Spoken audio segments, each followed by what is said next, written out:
Have you ever seen a single moment change the way an entire crowd looked at someone?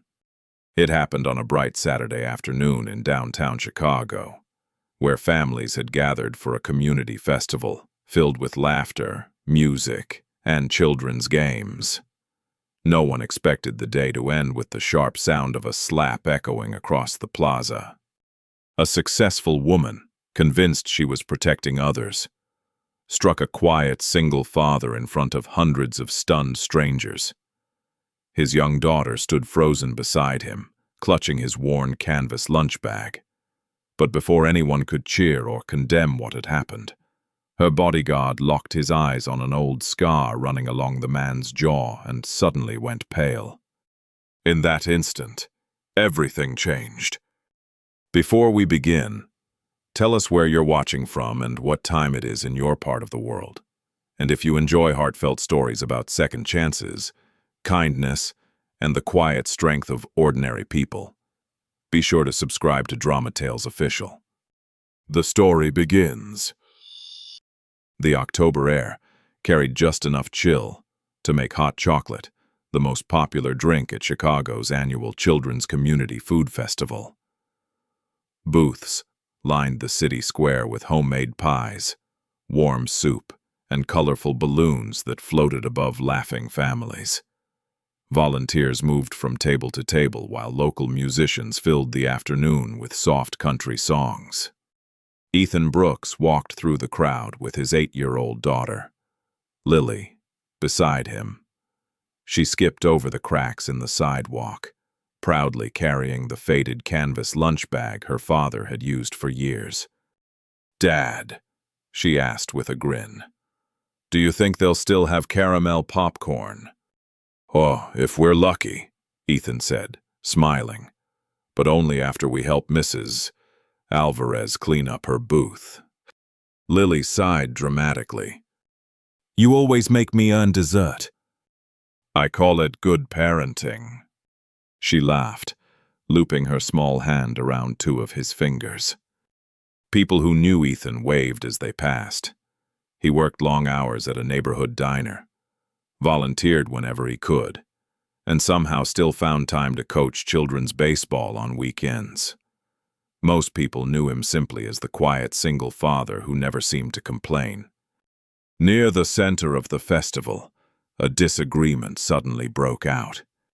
A nervous teenage volunteer stood behind a donation table, trying to calm an impatient man who insisted his contribution had been misplaced. His voice grew louder, drawing curious looks from nearby families.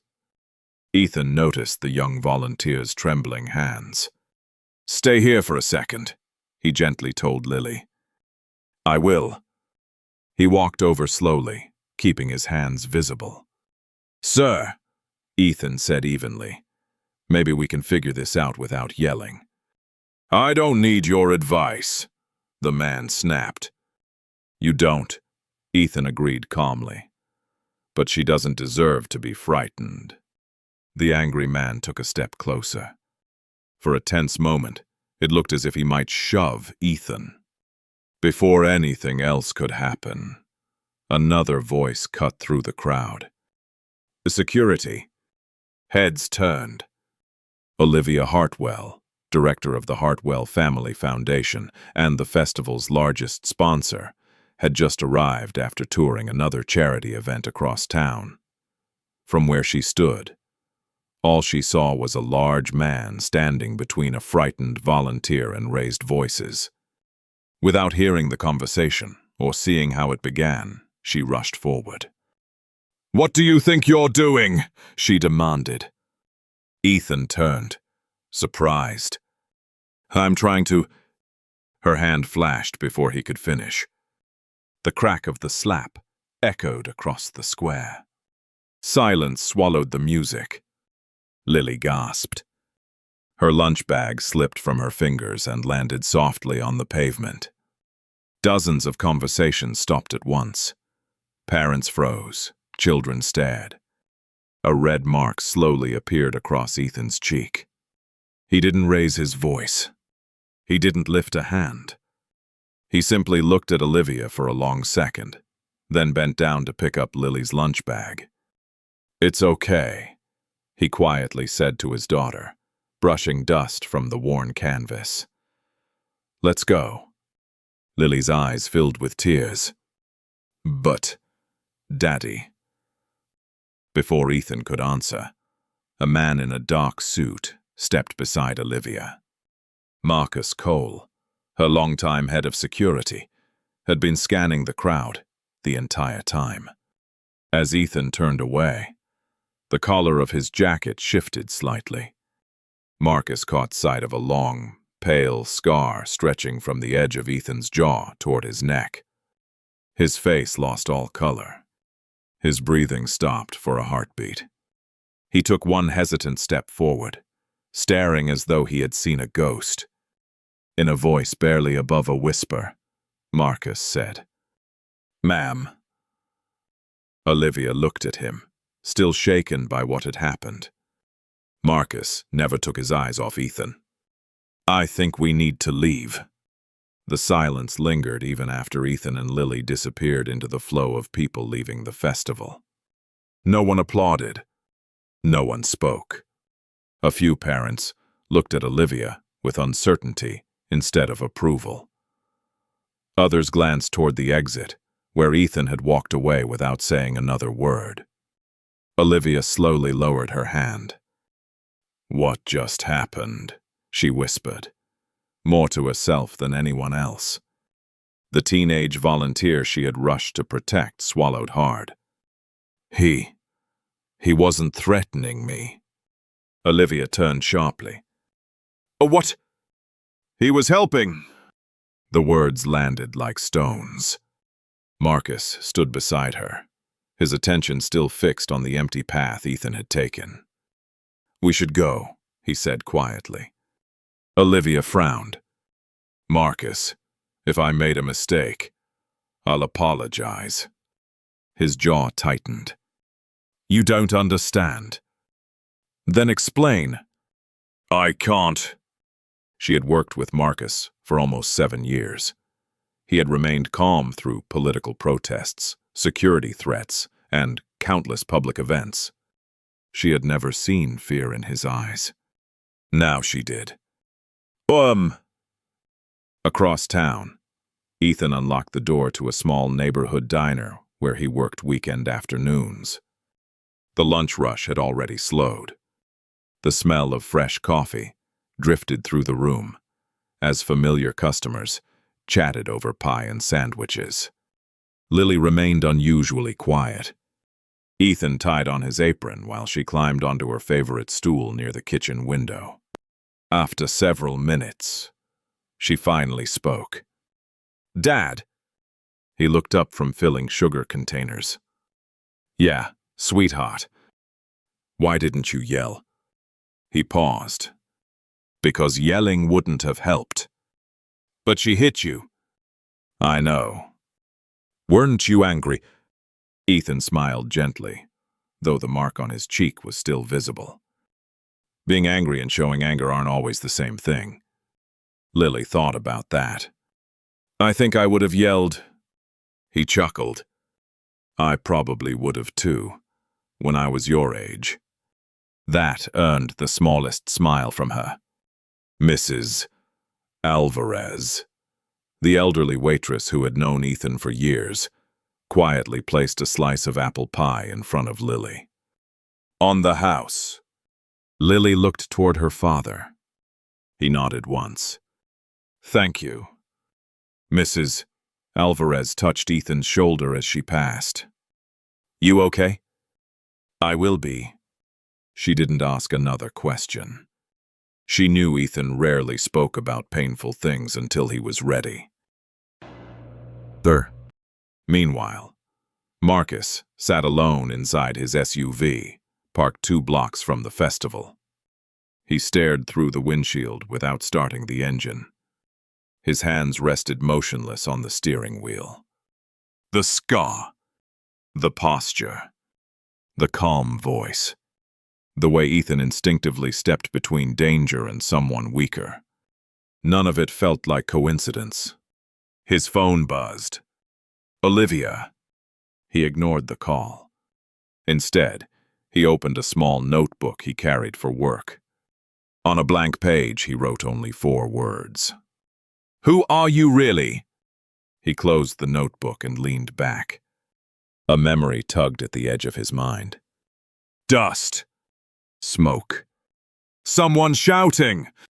Strong hands pulling him across broken ground. He squeezed his eyes shut. No. It couldn't be. Not after all these years. He reached for his phone again and called an old friend who now volunteered at the Chicago Veterans Community Center. Tom, Marcus said, the moment the call connected. I need your help. What kind of help? I'm looking for someone. Who? Marcus looked once more at the note in his notebook. I don't know his name. There was a long pause. But I think he once saved my life. Rain fell over Chicago the next morning, turning the city streets silver beneath a blanket of gray clouds. Marcus Cole parked outside the Chicago Veterans Community Center, an aging brick building tucked between a public library and a small church. The place was quiet except for the sound of rain tapping against the windows. Inside, framed photographs of veterans lined the hallway. An older man with white hair looked up from behind the reception desk. You must be Marcus. Marcus offered a handshake. Tom. The same old guy, just with more wrinkles. Marcus managed a faint smile. I appreciate you meeting me. Tom led him into a small archive room filled with filing cabinets, donated photographs, and military yearbooks. So, Tom said, pulling out a chair. Who are we looking for? Marcus hesitated. I wish I knew. Tom laughed. That makes things interesting. Marcus opened his notebook. He would have been in his 20s about 20 years ago. Army, I think. Tall.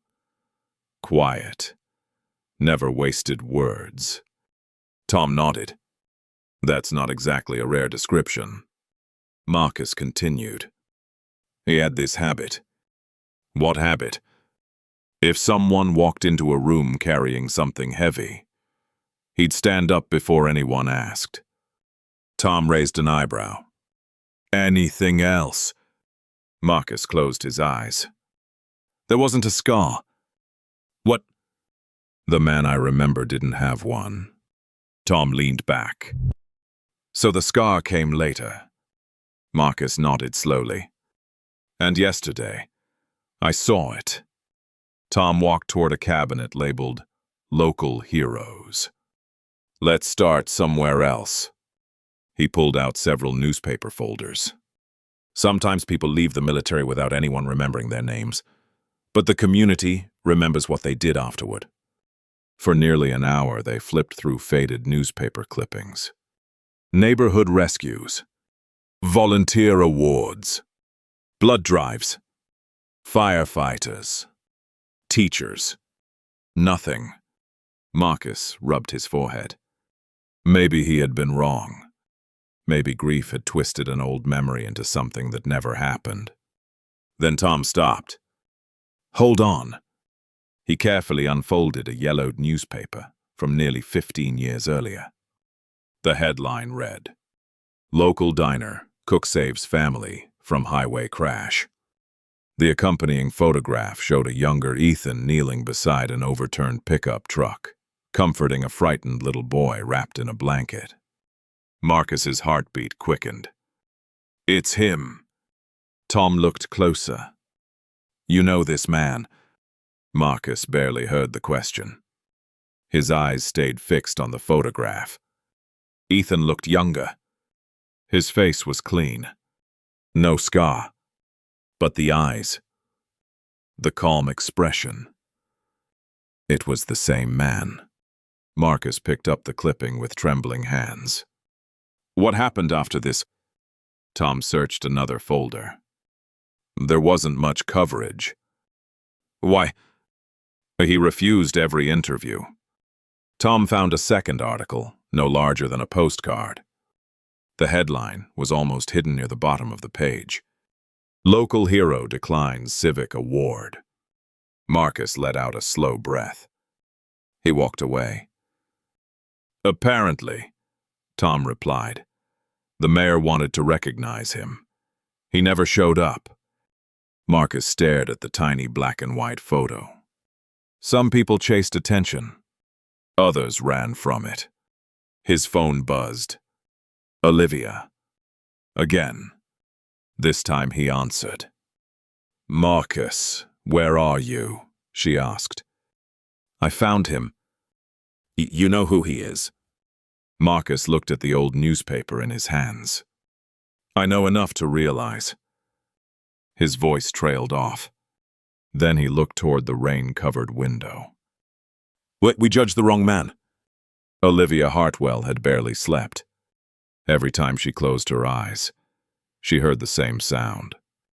The sharp crack of her hand striking Ethan's face.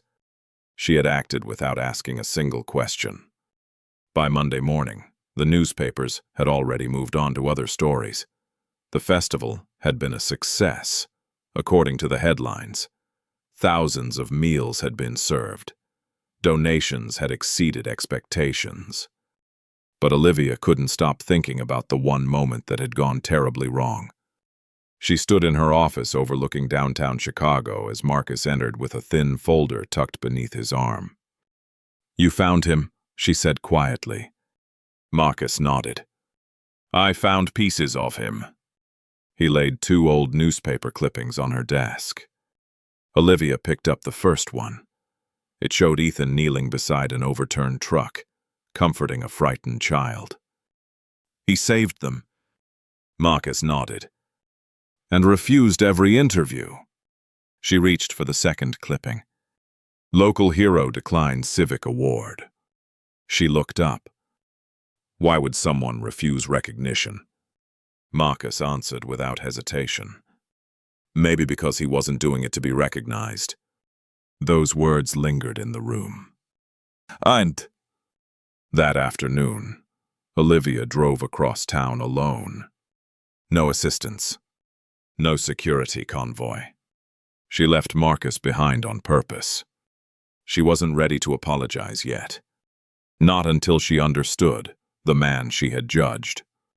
She parked outside Brooks' family diner, a modest neighborhood restaurant squeezed between a laundromat and an old bookstore. Through the front window, she saw Ethan wiping tables while greeting nearly every customer by name. Morning, Mr. Jenkins. The usual, Ethan. You already know it. An elderly woman struggled to carry 2 trays toward a corner booth. Before she could ask for help, Ethan quietly stepped over, lifted both trays, and smiled. I've got these. It was such a small gesture that most people didn't even notice. Olivia did. She remained outside, watching through the glass. A teenage dishwasher accidentally dropped an entire stack of clean plates.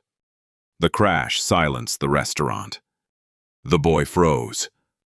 I'm so sorry. Ethan looked at the broken dishes scattered across the floor. Then he picked up a broom. Good. The teenager blinked. Good. That means nobody got hurt. The boy stared at him. The dishes can be replaced. Ethan continued. You can't. The tension disappeared. Several customers smiled before returning to their meals. Olivia felt something tighten inside her chest. She remembered how quickly she had judged him, how easily she had believed the worst. As she turned to leave, Mrs. Alvarez stepped outside, carrying a bag of trash. The older woman noticed Olivia lingering near the sidewalk. You looking for someone? Olivia hesitated. I'm looking for Ethan Brooks.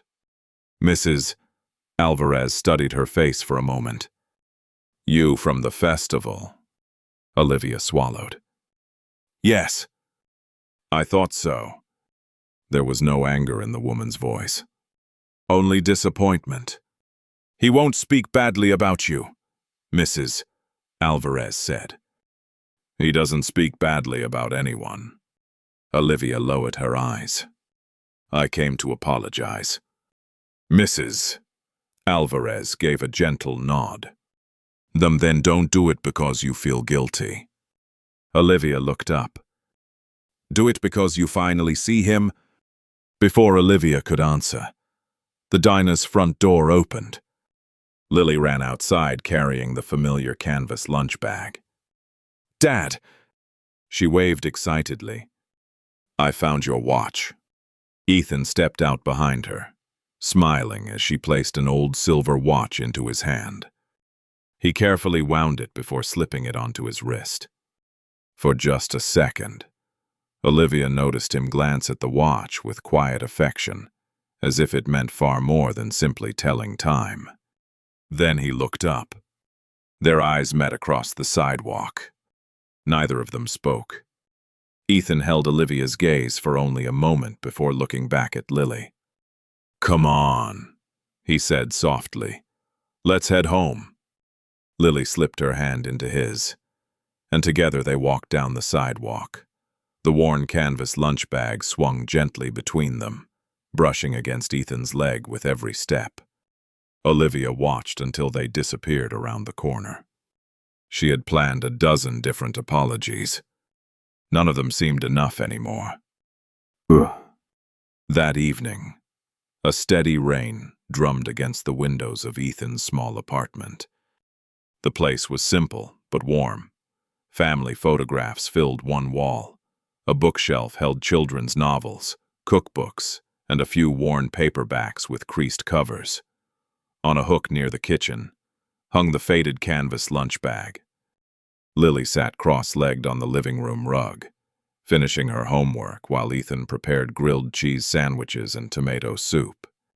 Dad! She looked up from her notebook.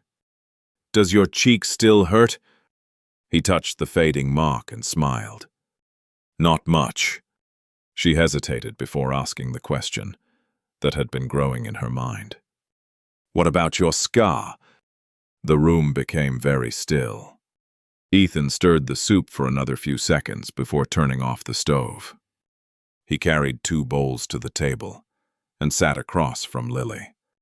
You've wondered about it for a long time, haven't you? She nodded. I didn't ask because it made you sad. He reached across the table and squeezed her hand.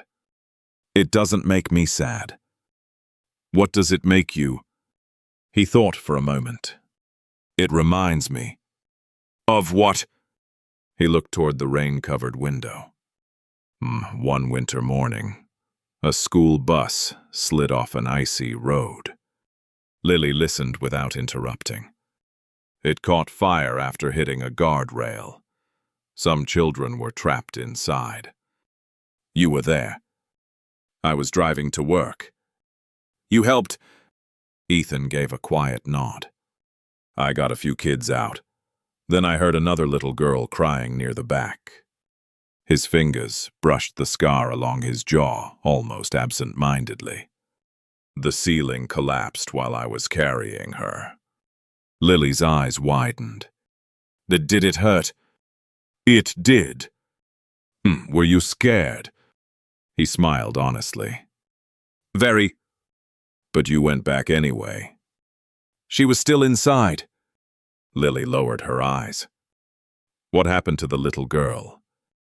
She grew up. Did you ever see her again? No. For a moment, neither of them spoke. The rain continued tapping gently against the glass. Finally, Lily whispered. Mom would have been proud. Ethan's smile faded into something quieter. She already knew. Lily tilted her head. What do you mean? He stood and walked to a small wooden shelf beside the hallway. There rested a framed photograph of his wife wearing a firefighter's uniform, her smile bright beneath her helmet. Ethan picked up the frame carefully. Your mom believed that when someone needed help, you didn't stop to ask whether it was dangerous. Lily traced the edge of the frame with one finger. Is that why she became a firefighter? Yes. And is that why she didn't come home? Ethan closed his eyes for just a heartbeat. Yes. Before either of them noticed, the apartment door, left slightly open after Ethan had carried groceries inside, shifted with the breeze. Olivia, who had come intending to leave a handwritten apology at the doorstep, froze when she heard the final answer. She hadn't meant to listen. Quietly, without knocking, she stepped back into the hallway.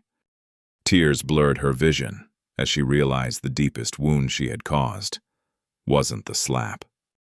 It was judging a man whose entire life had been shaped by choosing others before himself. 3 days passed before Olivia gathered the courage to see Ethan again. She chose a quiet Wednesday afternoon instead of a crowded weekend.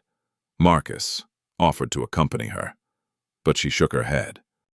This is something I have to do alone. He studied her for a moment before handing her a small envelope. You dropped this outside his apartment. Inside was the handwritten apology she had never found the strength to leave. I don't need the paper anymore, Olivia said, folding it once before slipping it into her coat pocket. He deserves to hear the words. Marcus nodded. I hope you both find some peace. Amatia will. The neighborhood park overlooked a small pond where children tossed crumbs to ducks after school. Lily spotted Olivia first. Dad, she whispered, tugging on Ethan's sleeve. It's the lady from the festival. Ethan looked up. For a brief moment, neither of them moved. Olivia walked toward them slowly, stopping several feet away. I won't take much of your time. Ethan gave a small nod. Lily, he said gently, why don't you see if the ducks are still hungry? She looked from her father to Olivia. You'll still be here when I get back. I will. Only after Lily wandered toward the water did Olivia speak again. I've rehearsed this conversation 100 times. Ethan remained silent. And every version sounded like I was trying to explain myself. She took a slow breath. So I won't. The autumn wind stirred the leaves around their feet. I was wrong.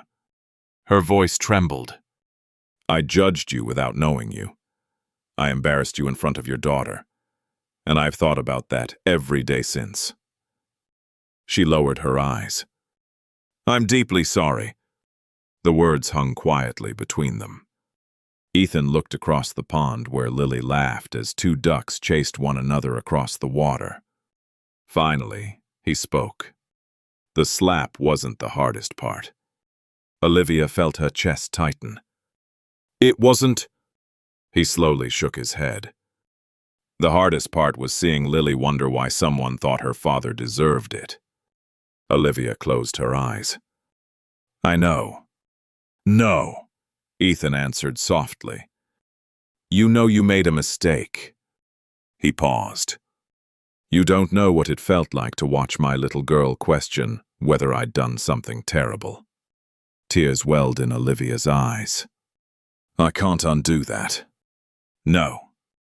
I wish I could. I believe you. She looked up in surprise. You do?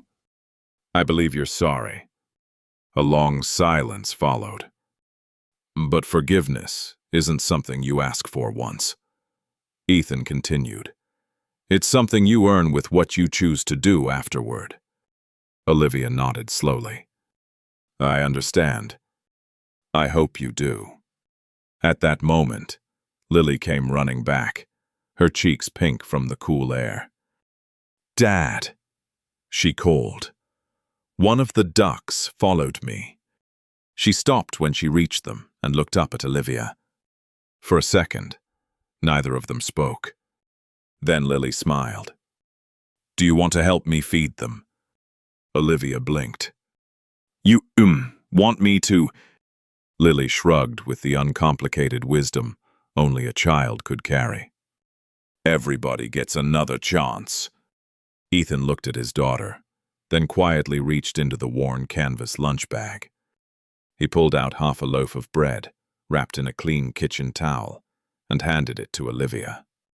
She accepted it carefully, as though it was something far more valuable.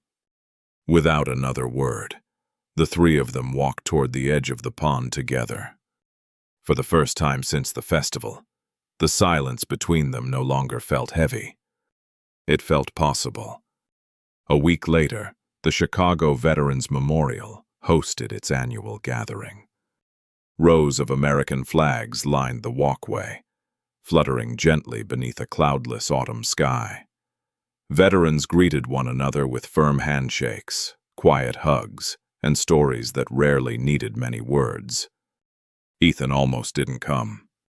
Tom from the Veterans Community Center had called 3 times before finally convincing him. It isn't about speeches, Tom had promised. It's about old friends sharing a cup of coffee. So Ethan arrived wearing a clean denim jacket, his old silver watch, and the same calm smile he carried everywhere. Lily skipped beside him, proudly holding the faded canvas lunch bag filled with homemade cookies she had baked with Mrs. Alvarez.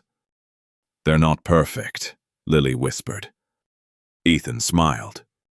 The best cookies never are. Across the courtyard, Marcus watched them arrive.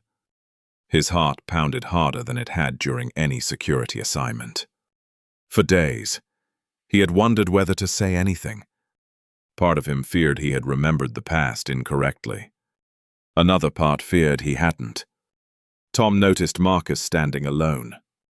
You ready? Marcus exhaled slowly. I don't know. You've carried this long enough. Marcus nodded and walked toward Ethan. Ethan. Ethan turned politely. Yes. Marcus searched his face. For a long moment, neither man spoke. Finally, Marcus asked, Were you ever stationed near Kunar Valley? A flicker crossed Ethan's eyes. Years ago. Marcus swallowed. There was a young medic. Ethan remained still. He froze during an ambush. The sounds of the memorial seemed to fade into the distance. Marcus's voice grew quieter. Everyone else was pulling back. He paused. But one soldier ran toward him instead. Lily looked up at her father, confused. Marcus continued. He carried that medic nearly half a mile while taking fire. A long silence followed. Then Ethan smiled faintly. You made it home. Marcus's eyes filled with tears. It was you. Ethan looked away toward the rows of flags. There were a lot of people there. But you came back for me. You would have done the same. Marcus let out a quiet laugh through his tears. No. He shook his head. I know who I was that day. People nearby had begun to notice the conversation. Without planning to, Marcus straightened his posture. He raised his right hand, and he saluted. The entire courtyard fell silent. Ethan looked almost embarrassed. You don't have to do that. Yes, Marcus replied. I've wanted to for 20 years. Slowly, other veterans turned toward Ethan. One by one, several of them also raised their hands in salute. No one gave a speech. No one announced his name over a microphone. There were no television cameras, only quiet respect. Lily slipped her hand into Ethan's. She looked up with shining eyes. You never told me. Ethan squeezed her hand gently. Some things belong to the people who lived them. Just then, an elderly woman stepped carefully through the crowd with the help of a cane.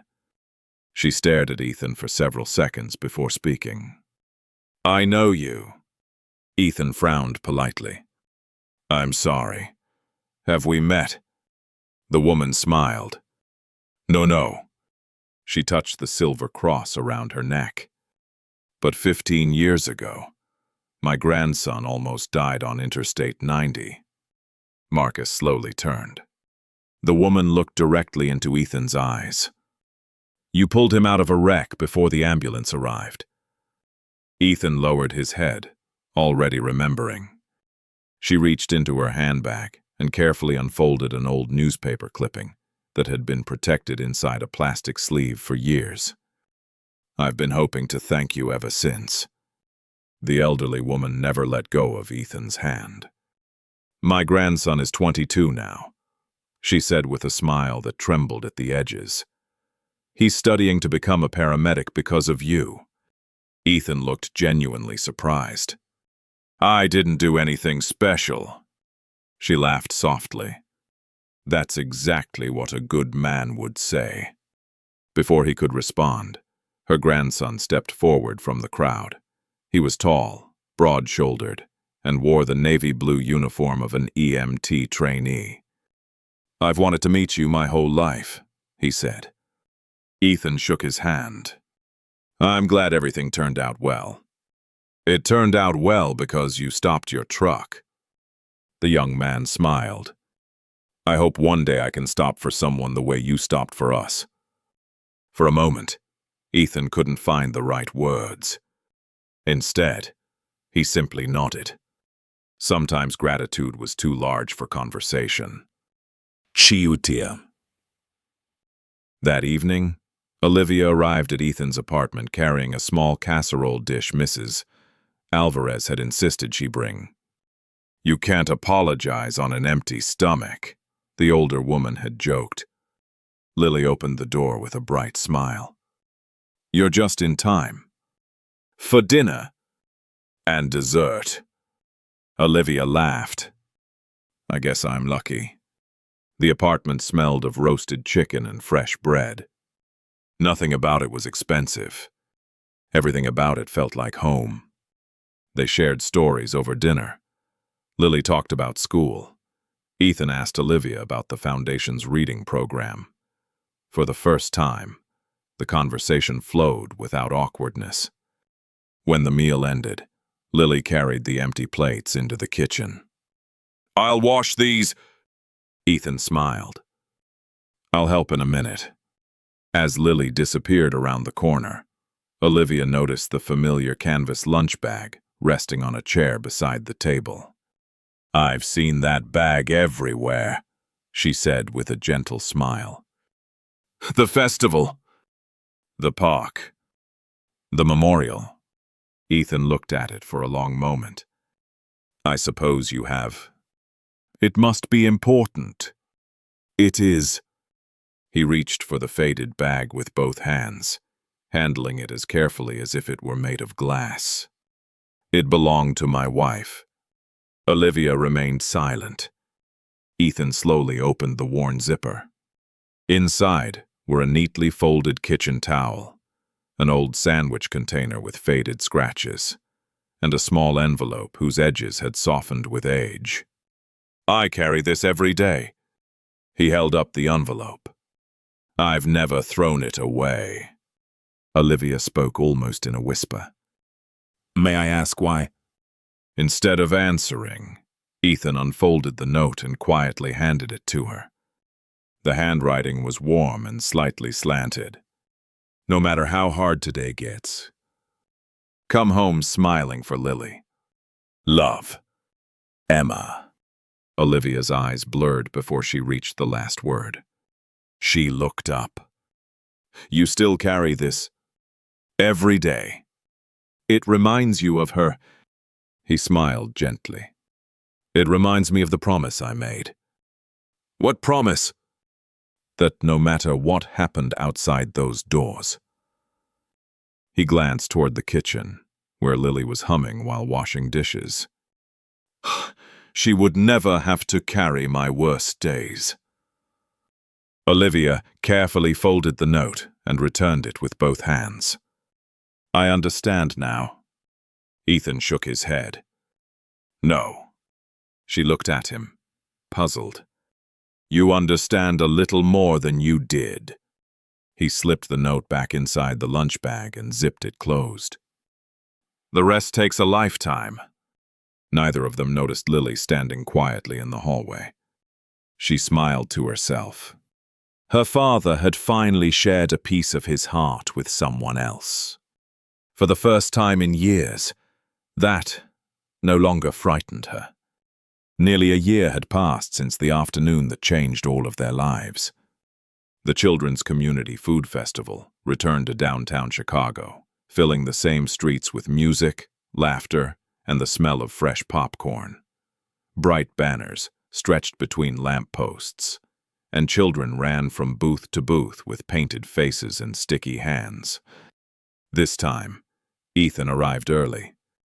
Not because he wanted attention, but because he had volunteered to help set up tables before the first families arrived. Lily, now a little taller, carried the familiar canvas lunch bag over her shoulder. I think it's getting heavier every year, she teased. Ethan laughed. That's because Mrs. Alvarez keeps adding cookies. Across the square, Olivia watched him from a distance. She no longer saw the man she had judged in a single terrible moment. She saw the father who always noticed the lonely child standing alone, the neighbor who remembered everyone's name, the man who quietly stayed behind after every event until the last chair had been folded. The festival committee approached Ethan with hopeful smiles.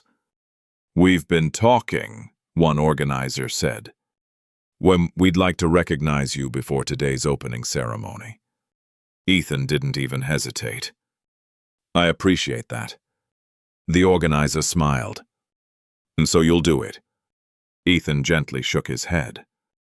I'd rather not. The woman looked disappointed. But people should know what you've done. They already do. They've seen how we treat each other. There was nothing more to say. The committee respected his decision. Just before noon, the festival officially opened. Families gathered around the central stage, expecting the mayor's annual welcome speech. Instead, something unexpected happened. Without any announcement, an elderly man stepped away from the crowd and walked toward Ethan. It was Mr. Jenkins, one of the diner's regular customers. He extended his hand. Thank you, he said simply. Ethan looked surprised. For what? Oh, for bringing me dinner every Tuesday after my surgery. Before Ethan could answer, another person approached. Then another. A young mother thanked him for fixing a flat tire during a snowstorm. A high school student thanked him for helping fill out college scholarship applications. The teenage dishwasher from the diner smiled as he said, You were right. Dishes can be replaced. People can't. Mrs. Alvarez hugged him without saying a word. The young EMT trainee from the memorial shook Ethan's hand again. Even the volunteer from the previous year's misunderstanding stepped forward. I never thanked you for standing up for me. Soon a quiet line stretched across the square. There were no cameras pushing forward. No reporters asking questions. No applause. Only ordinary people taking a few seconds to tell one man how a small act of kindness had changed their lives. Olivia stood at the back of the crowd with tears in her eyes. Marcus joined her. This, he whispered, is the recognition he deserves. She nodded. Because he never asked for it. When the last person stepped away, Ethan looked almost overwhelmed. I don't know what to say. Mr. Jenkins smiled. You already said it. When? Every time you chose to help instead of walking away. As the crowd slowly returned to the festival, Olivia walked toward Ethan. She didn't speak. Instead, she gently placed something into his hand. It was the plastic name badge she had worn at last year's festival. The one she had been wearing the moment she slapped him. He turned it over. On the back, written in careful blue ink, were just 11 words. "Thank you for teaching me to look twice before judging once." Ethan read the sentence twice. Then he quietly slipped the badge into the worn canvas lunch bag. Without another word, he smiled. The festival slowly faded into the golden light of early evening. Families packed away picnic blankets. Volunteers folded tables. Children clutched balloons that floated lazily above the crowd as they walked toward the parking lots. Ethan stayed behind, just as he always did. He stacked empty chairs while Lily collected forgotten water bottles for recycling. "You know," Lily said with a grin, "I think people leave things behind on purpose." Ethan smiled. "So you'll have something to do. So you'll have an excuse to stay and help." He laughed softly. "You might be right." Nearby, Olivia thanked the last group of volunteers before walking toward the edge of the park. Marcus was waiting there, his hands tucked into the pockets of his jacket. "You finally look at peace," he said. Olivia looked across the field where Ethan and Lily were working side by side. "I spent a long time thinking leadership meant making quick decisions." Marcus nodded. "And now I think it starts with listening." He smiled. I think Ethan would agree. A few minutes later, Marcus crossed the grass and stopped beside Ethan. "I've been meaning to ask you something." Ethan set another folded chair onto the cart. "What is it?" Marcus looked almost embarrassed. "For years, I carried guilt because I froze that day." Ethan rested a hand on his shoulder. "You were 19. I still should have been braver. You became a man who protects people every day." Marcus lowered his head. "Because someone showed me what courage looked like." He took one step back. Without hesitation, he raised his hand in a final salute. This time, Ethan returned it. No words were needed. When Marcus walked away, Lily slipped her hand into her father's. "I think he really likes you." Ethan chuckled. "I think we like each other." As the sun settled lower over Lake Michigan, the three of them wandered toward the quiet shoreline.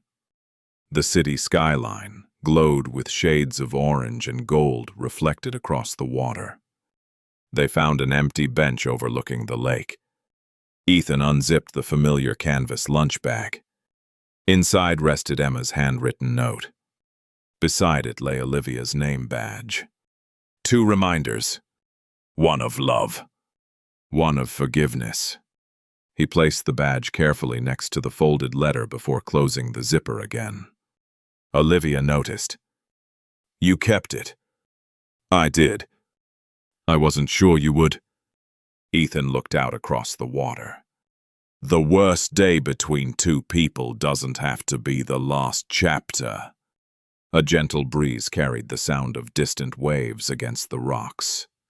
Lily leaned her head against her father's shoulder. "I think Mom would have liked Olivia." Olivia's eyes filled with tears. Ethan smiled at the horizon. "I think she would have liked anyone who was willing to learn." No one spoke for a while. The silence no longer carried regret. It carried gratitude. As the last light disappeared behind the skyline, Ethan stood and offered a hand to Lily. She took it immediately. Olivia walked beside them, not ahead and not behind. Just beside them. 3 people whose lives had crossed because of one painful mistake. A scar. A slap. A worn lunch bag. A handwritten promise. None of those things had disappeared. They had simply become part of a different story. One built on humility instead of pride. On understanding instead of assumption. On forgiveness instead of resentment. Together, they walked toward the city lights, carrying the past with them but no longer allowing it to weigh them down. Thank you for spending this journey with us. If this story touched your heart, we'd love to hear from you. Have you ever misjudged someone or had someone misunderstand you before learning the truth? Share your experience in the comments. Your story might encourage someone else who needs hope today. And before you go, tell us where you're watching from and what time it is in your part of the world. It's always amazing to see this community connecting from across the globe. If you believe kindness, humility, and second chances still matter, please like this video. Subscribe to Drama Tales Official and join us for more heartfelt stories that remind us the strongest people aren't always the loudest. They're often the ones who quietly choose compassion every single day. We'll see you in the next story.